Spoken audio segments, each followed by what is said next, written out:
días, ¿cómo amanecemos? El frío siempre nos pone un poquito bajitos, ¿verdad? Y vamos a darnos un abrazo para que nos calentemos un poquito y salgamos del frío, del estrés, de la preocupación. Bueno, antes de orar por el sermón, les voy a pedir que hagan un pequeño ejercicio, vayan meditando mientras oramos. Pensando en el tema de hoy, cada uno piense en el recuerdo más fuerte que pueda tener de cuando fue reprendido por sus padres. El tema de hoy, por la fe, el padre disciplina al hijo que ama. Entonces, les voy a pedir que me acompañen a Romanos, en el capítulo, Romanos no, sino Hebreos 12. Aunque empezó la mañana fría, normalmente pasa eso el domingo, ¿no? Empieza lloviendo y se va calentando en el transcurso de la tarde. Hebreos 12, que es de donde viene el sermón. Dice así, en el versículo 4. Dice, en la lucha que ustedes libran contra el pecado, todavía no han tenido que resistir hasta derramar su sangre. Y ya han olvidado por completo las palabras de aliento que como a hijos se les dirigen. Hijo mío, no tomes a la ligera la disciplina del Señor, ni te desanimes cuando te reprendan. Porque el Señor disciplina a los que ama y azota a todo el que recibe como hijo. Y yo estuve en el dilema de si escribir en el título del sermón azota. Pero es una palabra fuerte, ¿no?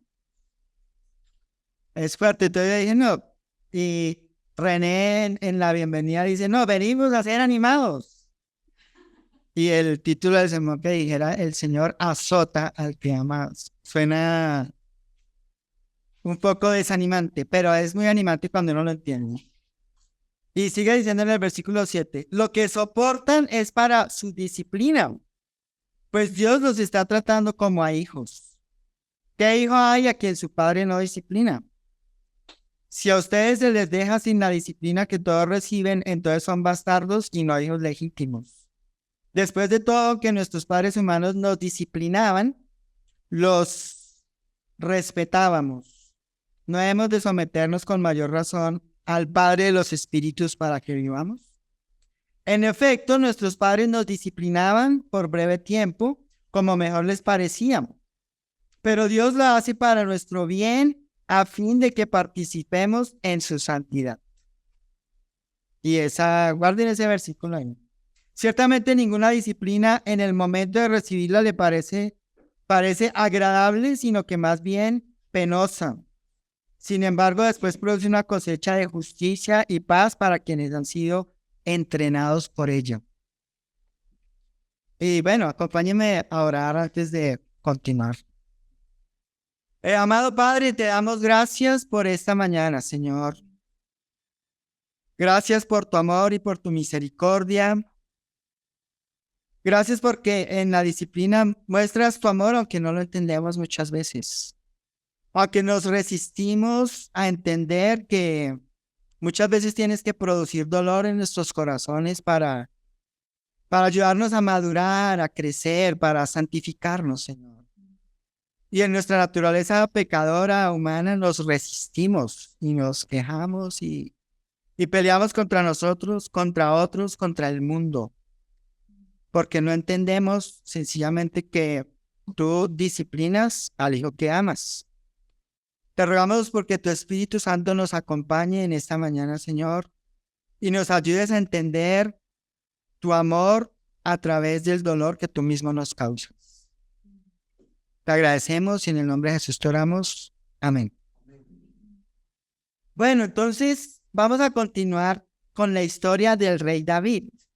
Para los que nos están visitando o no recuerdan el tema que estamos hablando de la fe. Y es interesante, ¿no? Porque La fe incluye también la disciplina, incluye la corrección. Y a veces quisiéramos que solamente nos beneficiáramos de lo bonito que produce la fe, del gozo, de la alegría, pero no del gozo que proviene de un corazón que ha sido disciplinado por Dios mismo. Entonces vamos a ir otra vez a Segunda de Samuel. Para los que quieran recordar lo que hemos estado hablando, tenemos ahí una página que se llama El Camino del Mendigo y están organizados los sermones por temas, y este tema de la fe está organizado en una secuencia, como una serie, y hemos estado aprendiendo de cómo Dios forjó la fe del rey David, que en muchas cosas se parece a nosotros. Bien, recordamos, en la última semana hablamos de cómo Natán reprende a David. Y él le habló de varios castigos. Entonces tenemos que recordar esto por un momento. En 2 Samuel capítulo 12, él le dice a David, Natán le dice,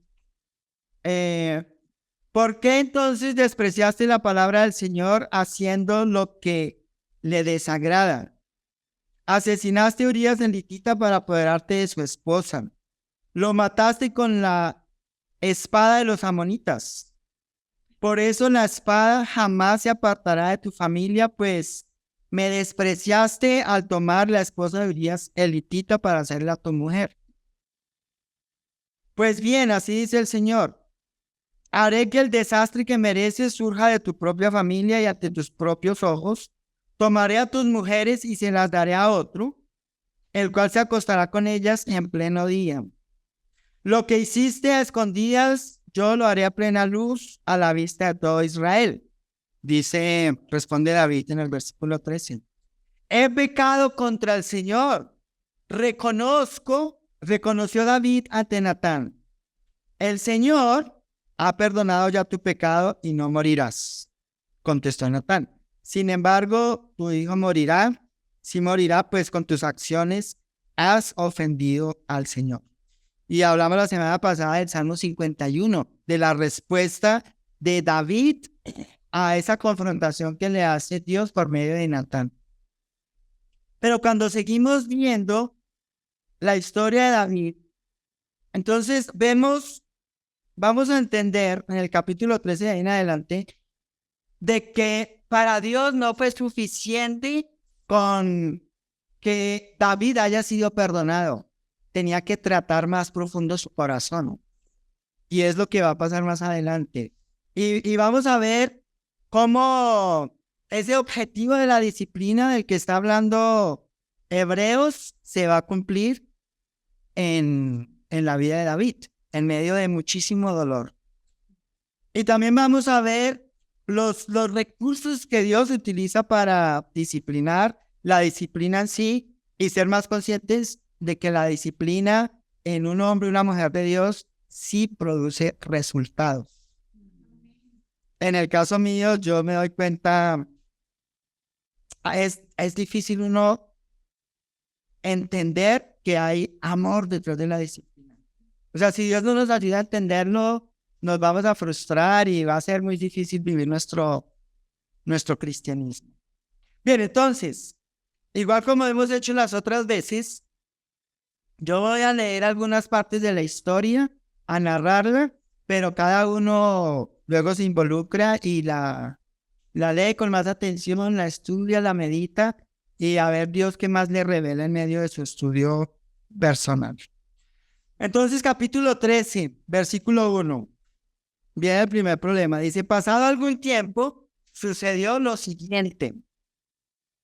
Absalón, hijo de David, tenía una hermana muy bella que se llamaba Tamar. Y Amón, otro hijo de David, se enamoró de ella. Interesante, ¿no? Entonces, para ir entendiendo quiénes son ellos, Amón era el hijo mayor de David. Él era hijo de la esposa que tenía David antes de haberse llevado a Abigail. ¿Sí? O sea, tenemos que ir a la historia ya. Todo eso lo hemos estado estudiando. Entonces, Amón es hijo de Ahinoam. No hay mucho, estoy investigando a Ahinoam, no hay mucho, solo es mencionar, pero él es el primogénito, es el número uno en la familia. Y está el otro hijo que es Absalón. Absalón es el tercero. El segundo hijo acá es hijo de, para ese momento, de Betsabé. Segundo hijo. Y Absalón dice tenía una hermana muy bella que se llamaba Tamar y Amón, otro hijo de David, se enamoró de su propia hermana. Pero como Tamar era virgen, Amón se enfermó de angustia al pensar que le sería muy difícil llevar a cabo sus intenciones con su hermana. ¿Sí? Entonces, recordamos el castigo, ¿no? El castigo, parte del castigo, ese tema de inmoralidad que sucedió entre David y Betsabé ya empieza a tener la consecuencia anunciada por el profeta. Dentro de la misma familia, el hijo mayor de David se enamora de su hermana. Ahora, estuve investigando un poco más y yo me preguntaba por qué él se enferma de angustia. O sea, ¿qué es lo que está pasando ahí? Miré otras versiones y el tema es que él se había obsesionado con su hermana. O sea, la palabra para angustia es como él se obsesionó por su hermana, pero él se obsesionó sexualmente. ¿Qué es lo que significa eso? Que en su corazón lo único que él deseaba era tener relaciones sexuales con su propia hermana.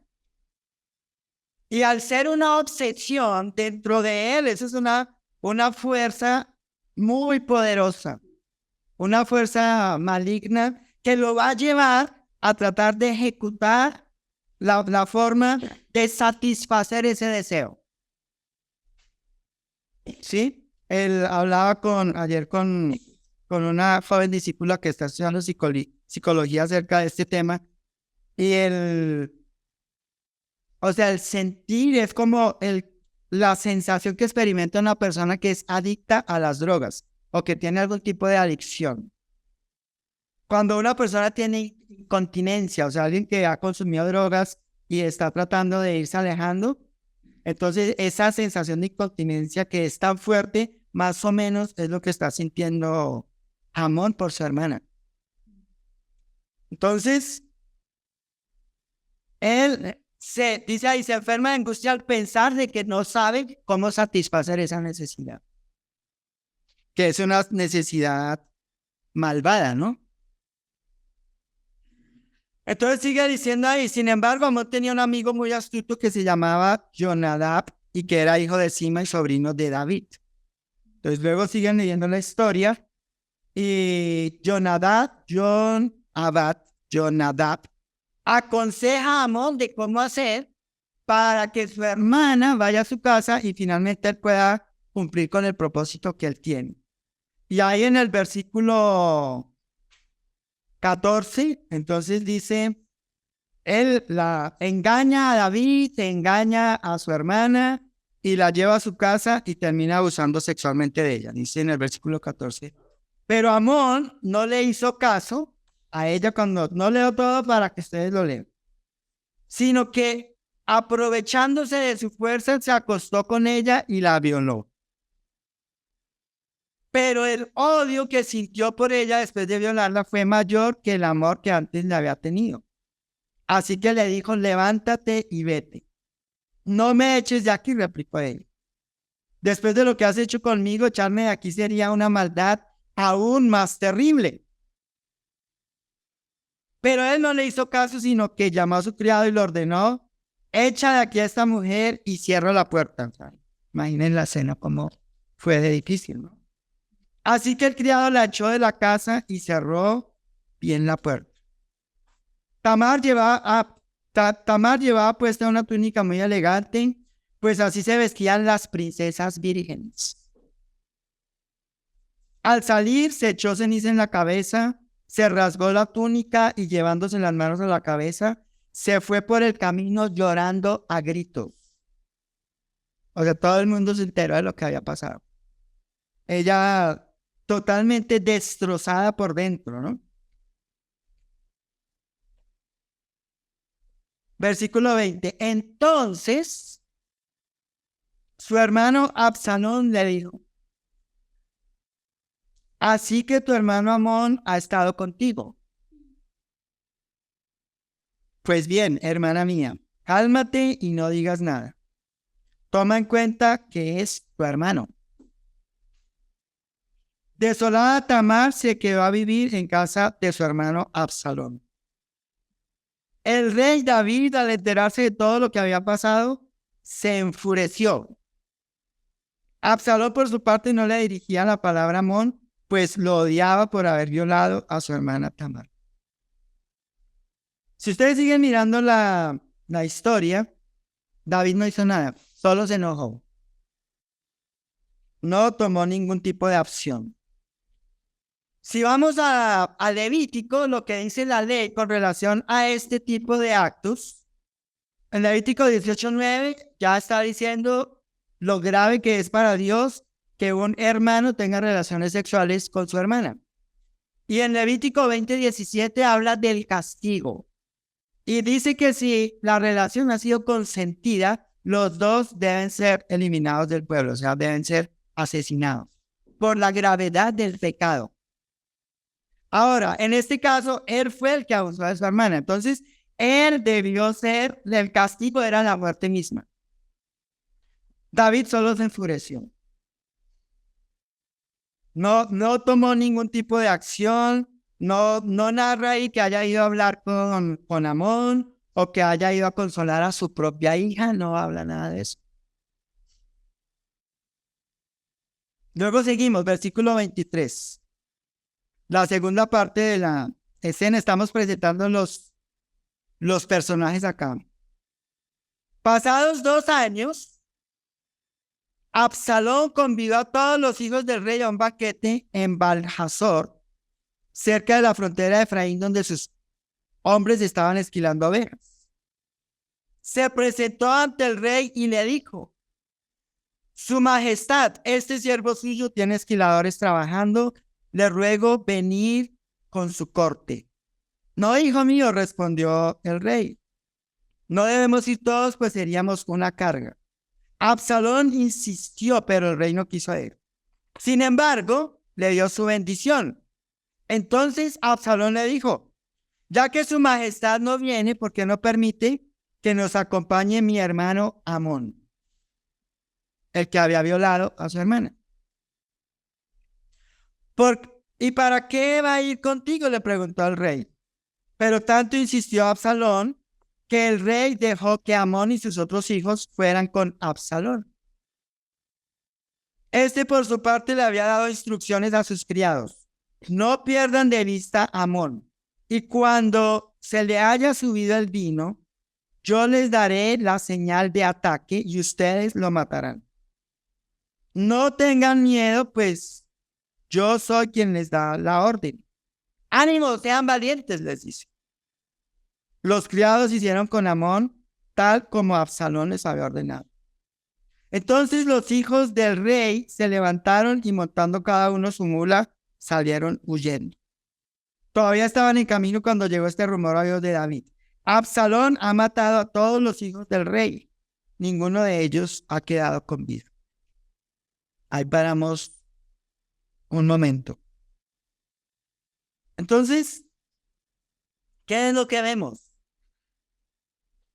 El hermano, ¿qué hizo? Él sencillamente esperó. O sea, el odio del que habla el versículo anterior, ahí en el 22, en el capítulo 13, fue creciendo en esos 2 años. Y él estuvo planeando cómo hacer justicia por su propia mano. planeó y él luego ejecutó. Pero si podríamos sacar muchas cosas de la manera como él actuó. O sea, él planeó, él manipuló al papá, él mintió, ¿sí? O sea, él fue muy astuto en todo el tiempo. El papá nunca se imaginó lo que él estaba pensando. Pero él hizo justicia por su mano. Asesinó a su propio hermano. Entonces ahí estamos viendo lo que ya el profeta había dicho, ¿no? Las dos cosas. Un tema con la inmoralidad y el otro tema con el homicidio al interior de la propia familia del rey David. Entonces él asesina a su hermano y dice en el versículo 37, Absalón en su vida fue a refugiarse con Talmai, hijo de Amiud, rey de Gesur, y allí se quedó 3 años. ¿Por qué él va a refugiarse en ese lugar? Resulta que Absalón era hijo de una princesa. Eso significa que la esposa de Absalón era, la mamá de Absalón, era hija de un rey, de otro rey. Entonces, ¿qué es lo que él hace? Él comete el homicidio y él se va y se refugia donde su familia materna. Y como es otro reinado, pues no vemos que David va a tratar de tomar algún tipo de acción. Tampoco lo vemos ahí. Dice en la segunda parte del versículo 38, dice, por su parte, David lloraba todos los días por su hijo Amón. A él le dolió la muerte de su hijo. Y cuando se consoló por su muerte, comenzó a sentir grandes deseos de ver a Absalón. Es un poco como raro porque prácticamente David perdió 2 hijos. O sea, uno perdió la vida y el otro perdió la relación con el hijo. Entonces seguimos viendo la historia y ahora vemos algo interesante en la vida de Absalón. Entonces acá hay una descripción interesante en el capítulo 14, en el versículo 25, para poder entender cómo era Absalón. Dice, en todo Israel no había ningún hombre tan admirado como Absalón. Por su hermosura era perfecto de pies a cabeza. Tenía una cabellera tan pesada que una vez al año tenía que cortársela y según la medida oficial el pelo cortado pesaba como 2 kilos. Entonces yo no tengo idea de cuántos serán 2 kilos de pelo, pero debe ser mucho, ¿sí? Pero entonces imaginen cómo sería la vida o cómo sería el carácter de una persona con esta descripción. Era un hombre tan admirado por su hermosura y era perfecto de pies a cabeza, o sea, físicamente perfecto. Y todas las personas lo admiraban. Entonces yo imagino que él tendría un ego tan grande como de aquí al cielo. Sí, o sea, él se podría ver superior a todos los demás. Y lo que vamos a ver más adelante, acá nos vamos al capítulo 15. Todo lo demás lo siguen leyendo. Dice, pasado algún tiempo, Absalón consiguió carros de combate, algunos caballos y una escolta de 50 soldados. Acá me salté el capítulo 14, un detalle. Y es que la mano derecha del rey David, él se dio cuenta de que David estaba extrañando a Absalón. Entonces él se organiza y habla con una mujer para que vaya y engañe a David y haga que Absalón regrese otra vez al lugar donde está David. Y él regresa. Y supuestamente ellos resuelven el conflicto. Acá en el versículo 33 del capítulo 14, Dice, Joab fue a comunicarle al rey, y este por su parte llamó a Absalón, el cual se presentó ante el rey. Postrándose rostro en tierra, le hizo una reverencia, y a su vez el rey recibió a Absalón con un beso. No hablaron nada de lo que pasó.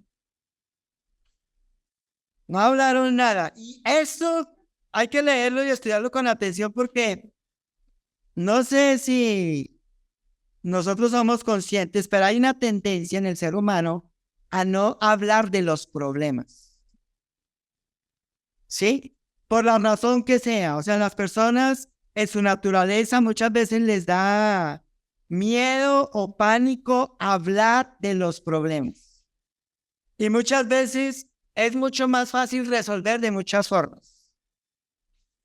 Cualquier forma, unas flores. O sea, yo recuerdo mi papá de niño cuando tenía peleas con mi mamá, que eran peleas muy violentas. En la noche él llegaba con un poli. Y así era como él resolvía.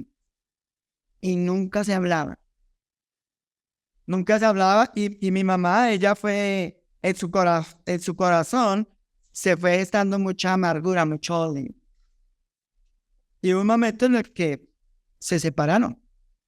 Y ese odio y esa amargura que ella sintió, ella lo pasó a nosotros, a los hijos mayores. Y eso murió cuando nos hicimos cristianos, cuando ella se hizo cristiana, y cuando, en el caso mío, yo me hice cristiano, y otra de mis hermanos, porque falta uno que él no ha resuelto eso. Pero cuando no se resuelven los problemas, eso no significa que el tema no ha pasado. Solamente que quedó ahí sin resolver. Entonces vemos que David no tomó acciones, no resolvió. Y Absalón, con ese superego que tiene, hijo de una princesa, nieto de un rey, pues lo que vamos a seguir viendo en la historia es que él se veía como el segundo rey después de David. O sea, era el llamado a ser el rey. ¿Qué hace Absalón? Capítulo 15. Él conspira contra su papá. Entonces, ¿cómo lo hace? Él se queda viviendo con David. Y durante 4 años, lo van a leer ahí, durante 4 años, las personas en esa época que necesitaban algún consejo del rey, ¿qué hacían? Ellos iban donde el rey para ser aconsejados. Entonces, Absalón toma 4 años y se para a la entrada de la ciudad. Y cada vez que va un israelita a pedir consejos de David, entonces él va y muy cariñoso, les habla, muy carismático y todo esto. Y les va sembrando poquito a poco algo en contra del rey, sin que se den cuenta. Sí, o sea, ellos no se dan cuenta de lo que está haciendo. Se toma, así como se tomó 2 años para planear el asesinato de su hermano, él se toma 4 años para planear el derrocamiento de David, que es su papá. Es una persona supremamente astuta, muy inteligente. Él entiende, o sea, tengo que primero, si yo quiero derrocar a mi papá, primero tengo que ganarme el favor de la gente. Porque sabemos por las escrituras que el pueblo amaba a David. Y David, de alguna manera, había entrado como en un pequeño periodo de decadencia después de lo que pasó con Betsabé. Sí, que eso es lo que vemos en la historia de ahí en adelante. Es como un David diferente al que conocimos antes de Betsabé, después de que derrotó a Goliat. Entonces, él planea. Él planea, y acá en el versículo 15, dice en el capítulo 15, versículo 7, dice, al cabo de 4 años, Absalón le dijo al rey, permítame su majestad ir a Hebrón a cumplir un voto que le hice al Señor. Cuando vivía en Gesur de Siria, o sea, en la tierra de su abuelo, de su mamá, hice este voto. Si el Señor me concede volver a Jerusalén, le ofreceré un sacrificio. Vete tranquilo, respondió el rey. Sí, David no desconfiaba de su hijo. O sea, a ese punto llegó la astucia de Absalón. O sea, él pudo controlar todo el tiempo todo lo que estaba sintiendo en contra del papá. Todo lo que estaba planeando hacer. O sea, David se le fueron las luces, no logró ver la maldad de su hijo. Entonces luego dice, Absalón emprendió la marcha a Hebrón. Hebrón es la ciudad donde David fue ungido como rey después de la muerte de Saúl, la primera ciudad. Allá mismo. Y organizó todo para que él fuera ungido como rey. Y lo logró. Pero después, entonces, Absalón, ¿qué hace? Ya tiene un ejército, ya está preparado y él se va en contra de su papá. O sea, él va dispuesto a asesinar a su papá. Entonces, cuando nosotros entendemos todo eso, tienen que leer la historia. Vamos viendo, o sea, David no tuvo descanso después de su pecado. Ahora el enemigo provenía de su propia familia, su propio hijo.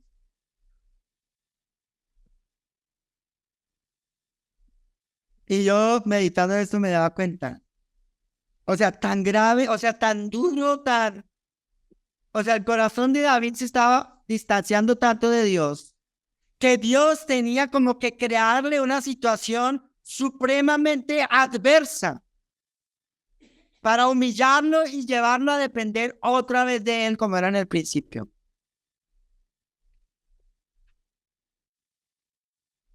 Dios necesitó otra vez quebrantar el corazón de David. Entonces, cuando pienso en esto, el padre disciplina al hijo que ama. Si no entendemos el carácter de Dios, si no entendemos lo que Dios quiere producir en sus hijos, no entendemos cómo es posible que un hijo de David haya abusado sexualmente de su hermana y el otro haya asesinado al hijo, al hermano, y luego haya querido asesinar al papá. Dios está tratando el corazón del papá. Dios está forzando a David a buscarlo como tal vez no imaginaba otra vez que tenía que buscarlo. ¿Por qué? Como veíamos la semana pasada viendo el Salmo 51, porque lo que está en juego es la salvación de David. Y si su corazón se endurece, él se puede perder. Se puede perder. Entonces pensaba también un poco en mi propia vida. El otro año nosotros vamos a cumplir 20 años de estar trabajando tiempo completo con la iglesia. Pero han sido 20 años muy difíciles desde el principio. Desde el principio ha sido sufrimiento de muchas formas. O sea, mientras estuvimos acá, fueron unas batallas muy difíciles. Nos fuimos a Venezuela y eso se incrementó. Y nosotros les hemos contado, o sea, allá yo me di cuenta de que había mucha religiosidad en mi corazón y que mucho de lo que sabía no lo vivía, o sea, no había tenido la oportunidad de vivirlo, entonces no sabía cómo vivirlo. Entonces también me di cuenta de que el hombre que necesitaba la iglesia ya no existía todavía. Cuando llegamos allá, nosotros no servíamos para servir allá. No éramos útiles. Entonces Dios tuvo que nos pasó por muchos sufrimientos, casi que todo simultáneo. Me acuerdo que uno de nuestros hijos decía, papá, ¿y cuándo será que esto va a parar? Porque, ¿qué será lo que viene después de esto? Porque no había descanso. Situaciones con el país, situaciones con la iglesia, situaciones entre nosotros. O sea, no había un momento en el que uno pudiera decir, como que va a tomar aire, todo el tiempo sufriendo. Ahora vemos, Dios nos estaba santificando y no entendíamos. Entonces llegamos acá y iniciamos otro proceso diferente, pero también profundo, o sea, Dios limpiándonos por dentro y no nos dábamos cuenta. Y Dios tiene que aún utilizar personas para infundir mucho dolor en nuestro interior. Un dolor que humanamente no podíamos soportar. Y exponernos a una capacidad de rencor o de odio que no sabíamos que teníamos para llevarnos otra vez a Él. Para obligarnos a buscar en Él lo que no tenemos. Para buscar en su palabra lo que no tenemos. Para buscar en el poder de Dios lo que no somos capaces de hacer en nuestra fuerza. No es diferente de lo que pasaba con David. Pero en nuestra ignorancia y falta de madurez, entonces nosotros pensábamos, Dios tiene que cambiar las circunstancias. Dios tiene que cambiar las personas en nuestro entorno para que nos sintamos bien. Porque es que somos cristianos, o sea, ¿cómo así que siendo cristianos no podemos ser felices? No entendemos que la verdadera felicidad no está acá. Es la que proviene al final de la disciplina. Entonces vamos viendo nuestra naturaleza, hablando de mi corazón. De que tenemos, yo tengo conocimiento en las escrituras, tengo mucho conocimiento. Pero hay algo muy sencillo que no había entendido. Y es que aún estaba viviendo mucho en mi propia fuerza. Aún estaba viviendo en mi propia capacidad. Y aún con rezagos de legalismo, en mi corazón buscaba ser aceptado por Dios por mis propios medios. O sea, me costaba trabajo entender que lo único que necesito es el amor de Dios. O sea, quería el amor de Dios más otras cosas. Y todo el tiempo atrás de cada sufrimiento era Dios como diciendo, mi amor es lo único que necesitas. Pero mis oídos estaban sordos. Y veía eso en otros, pero no en mí mismo. Mi amor es lo único que necesitas. Entonces, veo la historia de David. Y veo lo que Dios hizo por amor a él. O sea, cómo un Dios tan amoroso puede infringir tanto dolor en la vida de una persona. Porque a Dios le interesa su salvación. Porque aún nosotros tenemos corazones de piedra en muchos aspectos. Porque aún necesitamos ser quebrantados por dentro. Necesitamos morir a nosotros mismos. O sea, nuestro ego, que es tan grande tal vez como el de Absalón en algunos aspectos, necesita ser erradicado para que el Espíritu de Dios obre.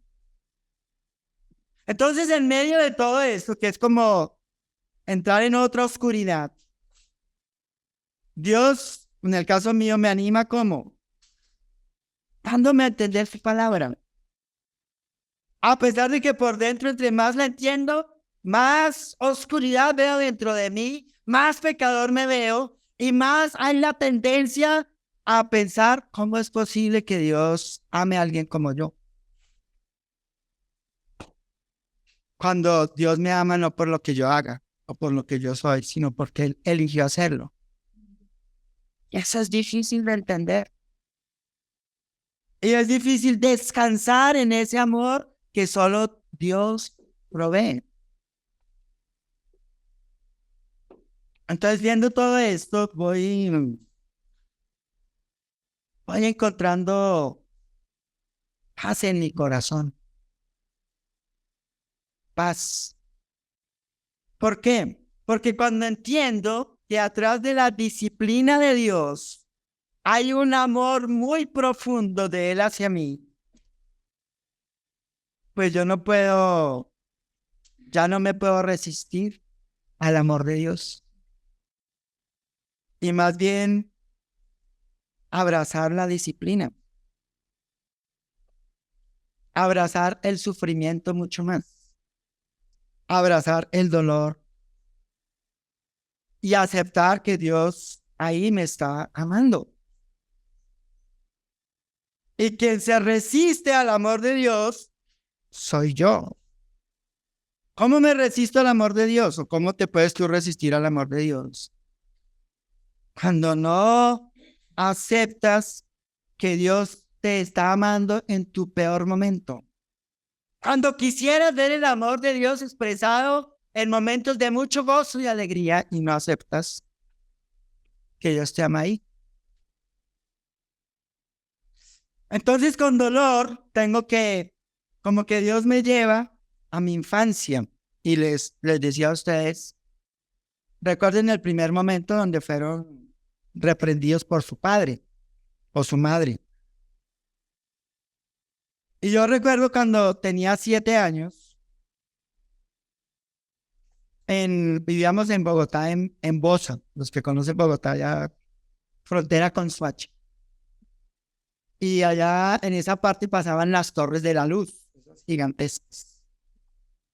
Y a nosotros jugábamos a la lleva o las cogías en Venezuela, en la torre, o sea, como unos 10, 15 metros o 20 metros del piso. Entonces nos subíamos por ahí 5 niños y nos movíamos entre la torre, cogiéndonos. Y un día mi papá llegó y nos vio a mi hermano y a mí en la torre.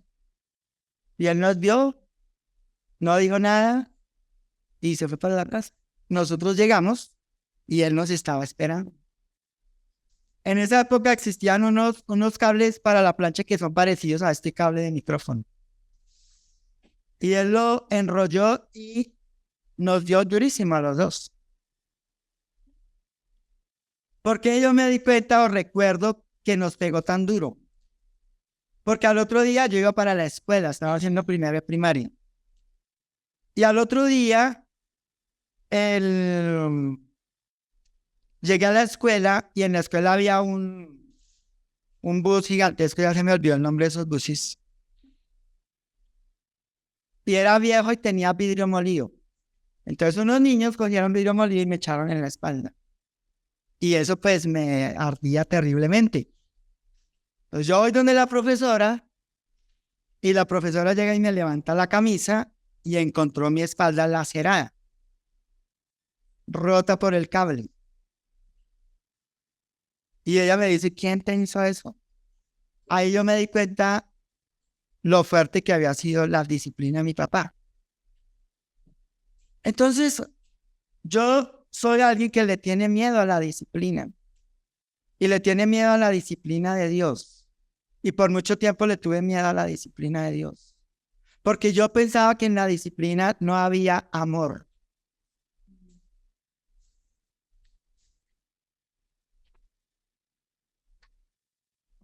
Y creo que el entenderlo, en el caso mío, me ha traído libertad,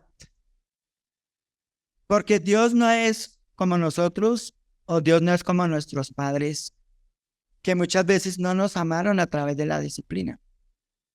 Cuando miramos a Dios en la Biblia, Él está siempre disciplinando para regresarnos a Él, para regresar a su pueblo a Él. Él nos disciplina para la salvación, de todas las formas posibles. En el caso de David, lo disciplinó por medio de sus 2 hijos. Tuvo que causarle un dolor tan profundo en el corazón.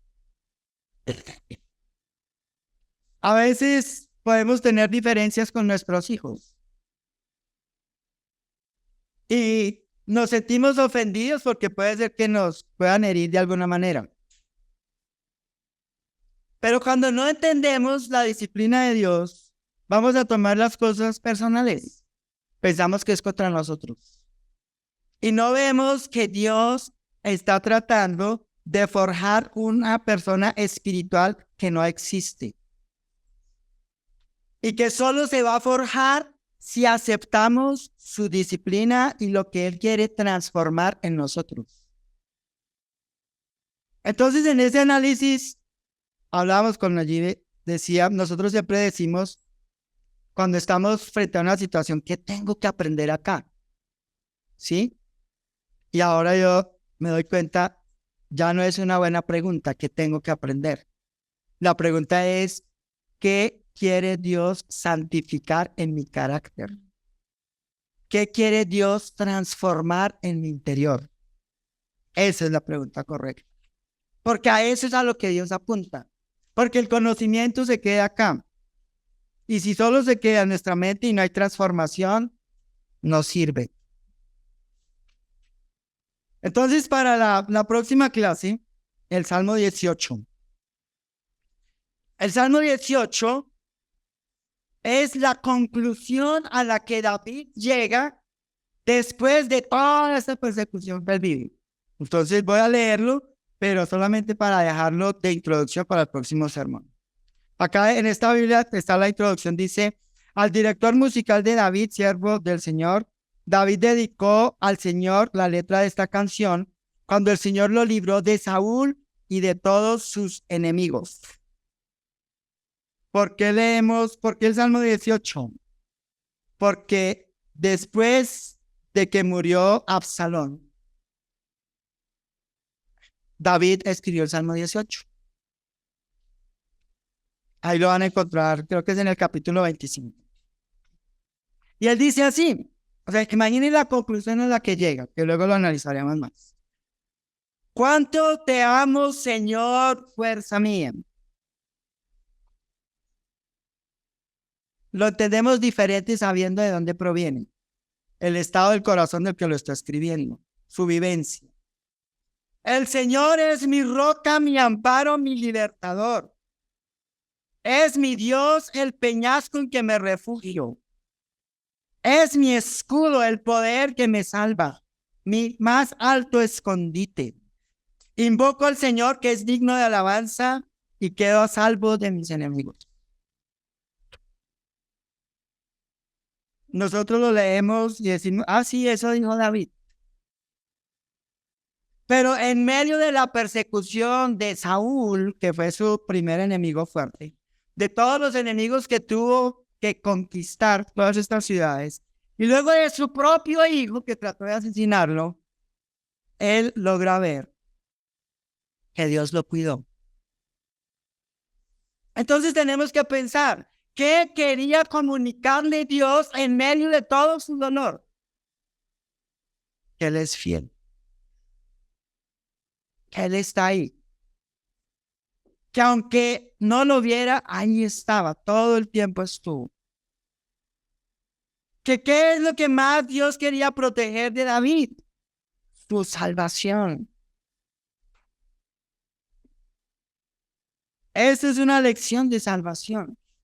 Que Dios no escatimó sufrimiento con tal de proteger la salvación de David. ¿Cómo somos nosotros? Cuando la salvación no es lo importante, le huimos al sufrimiento. Y peleamos unos con otros porque no entendemos que Dios está forjando un carácter que se mantenga en la salvación.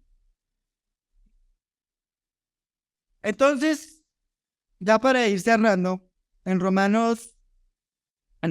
Hebreos con Romanos. Hebreos 12. Todo esto lo estamos estudiando dentro del contexto de Hebreos 12, 11 y 12. O sea, si leemos Hebreos 11 y 12, vamos a entender mucho mejor todas estas historias. porque apuntan a forjar en nosotros una fe que necesitamos para mantenernos en la salvación. Entonces, capítulo 12, versículo 12 dice: por tanto, renueven las fuerzas de sus manos cansadas y de sus rodillas debilitadas. Hagan sendas derechas para sus pies, para que la pierna coja no se disloque, sino que se sane.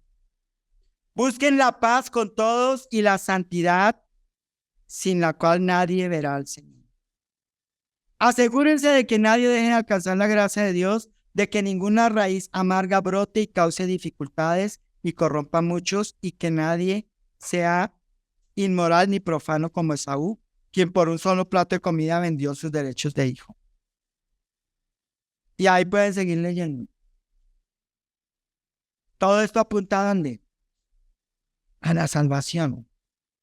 Y al pensar en esto, necesariamente tiene que conectarnos con Jesucristo. Ahí tenemos que regresar. Y lo dice en el versículo 2 del 2 empezando. Fijemos la mirada en Jesús, el iniciador y perfeccionador de nuestra fe, que por el gozo que le espera soportó la cruz, menospreciando la vergüenza que ella significaba, y ahora está a la derecha del trono de Dios. De esto se trata todo lo que estamos aprendiendo. Siempre regresar a la cruz, porque ahí es donde encontramos reposo, donde encontramos perdón, donde encontramos amor, todo lo que necesitamos, ahí está. Entonces, al tomar la cena, meditemos. Por la fe, el Padre disciplina al Hijo que ama. Y si tú estás experimentando la disciplina de Dios en este tiempo, entonces pedirle a Dios que te dé la fe para creer que es un acto de amor de su parte para tu salvación. Para eso vino Jesús. Vamos a orar para tomar la cena. Amado Padre, te damos gracias, Señor, por esta mañana. Gracias por tu palabra. Gracias por tenernos tanta compasión, Señor, por no rendirte con nosotros. Gracias por aún utilizar el dolor, por quebrantar nuestros corazones, por afligir nuestras almas, para que te busquemos, Señor. Padre, te rogamos en el nombre de nuestro Señor Jesús, que nos des la humildad necesaria para entender cuánto te necesitamos, Señor. Que nos ayudes a entender que nuestros egos tienen que morir, tienen que ser erradicados de nuestras vidas, porque impiden que tú puedas vivir a plenitud en nuestro interior. Te pido que en esta mañana, Señor, al tomar la cena, todas estas ideas sobre el sufrimiento, sobre la felicidad que no provienen de ti, queden en la cruz y podamos experimentar el gozo que viene después de la disciplina, el que nos lleva a ser santos como tú eres santo. Te alabamos, Señor, te agradecemos. Te pedimos que bendigas el pan y el vino, Señor, y que lo tomemos con esa conciencia, Señor, en nuestro corazón, de que necesitamos que la cruz sea vigente en cada instante de nuestras vidas. Te amamos, Padre, te agradecemos, y en el nombre de nuestro Señor Jesús te oramos. Amén. Bueno, muchas gracias.